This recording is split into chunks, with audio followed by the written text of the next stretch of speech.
El comportamiento moral, según Bandura, está regido por mecanismos cognitivos de autorregulación, los cuales le permiten al ser humano saber si su manera de actuar es correcta o incorrecta, moral o inmoral, de acuerdo con los estándares éticos a nivel social.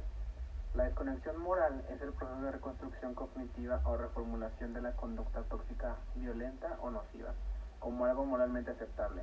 Esto permite que una persona evite la culpa cuando actúan en contravía a los criterios ético-morales dentro de un sistema social. Explicando un poco más a fondo la desconexión moral, es cuando la persona se desconecta de la moral de los estándares y niveles sociales. Procesos regulatorios como el nivel cognitivo y emocional relacionados con la autoevaluación de acciones negativas e incorrectas en términos éticos que empiezan a ser justificados incluso por la persona, cambiando su concepto de moral y además funcionando como estrategia sociocognitiva para evitar la disonancia cognitiva entre su sentido moral y los estándares éticos.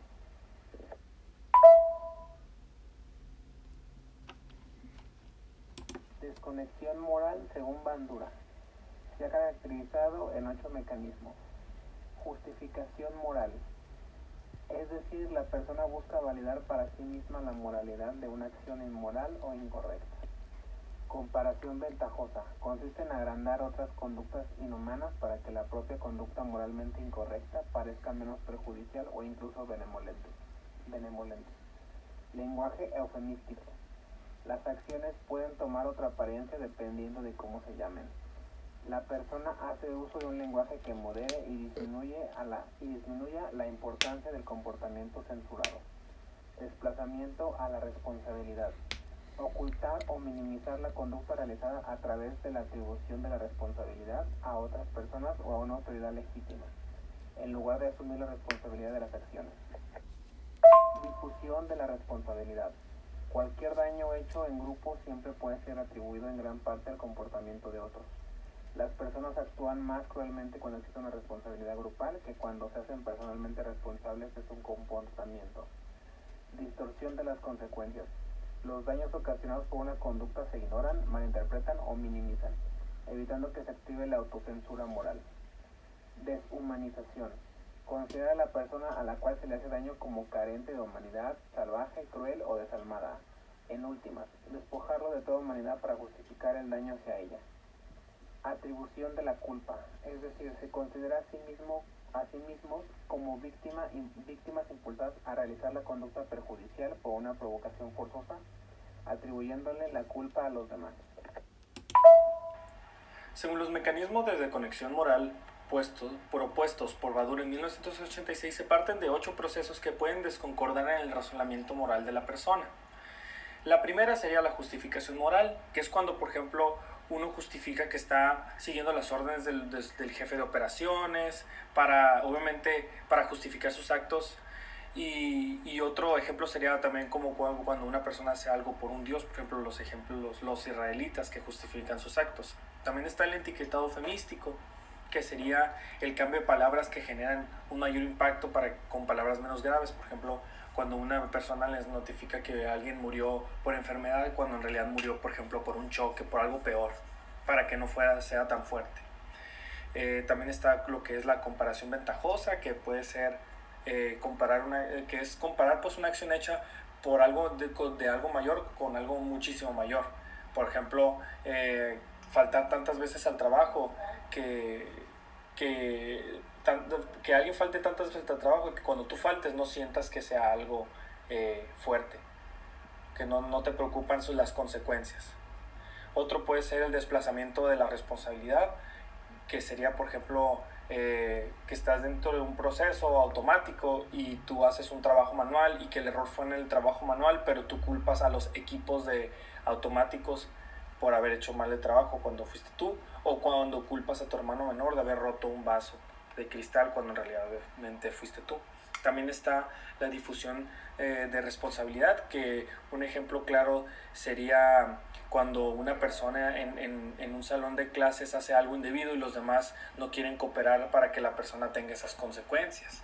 O cuando alguien en una pieza falla en una producción y los operadores no quieren decir quién fue el que hizo el trabajo mal, por ejemplo, y lo llevó a la etapa final. O la distorsión de las consecuencias puede ser pues obviamente afectar las consecuencias de tus actos para que sean menos, para que vayan a tu favor, para que sean menos fuertes. Por ejemplo, que estés en un puesto alto en una planta y que nadie pueda hacer algo al respecto cuando tú haces algo indebido porque pues tú eres el mandamás.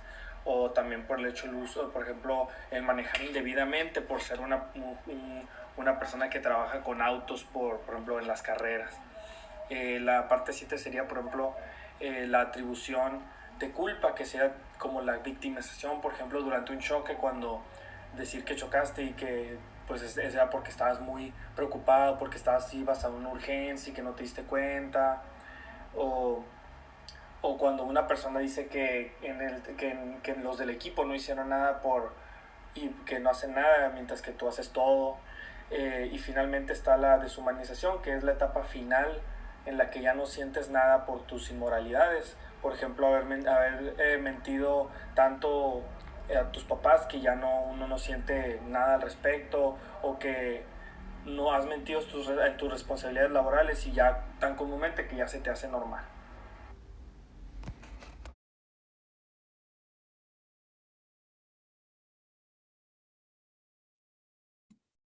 Para finalizar, daremos una propuesta que buscan evitar este tipo de sentimientos morales en las empresas, comenzando por las problemáticas y vamos a dar unas posibles soluciones a cada una de ellas, ¿no? Creo que en las empresas el sentimiento moral muchas veces nace de la falta de confianza entre trabajadores y jefes, ya sea que no se encuentren en un buen ambiente de comunicación o bien que tengan miedo a las consecuencias que pudieran traer sus actos.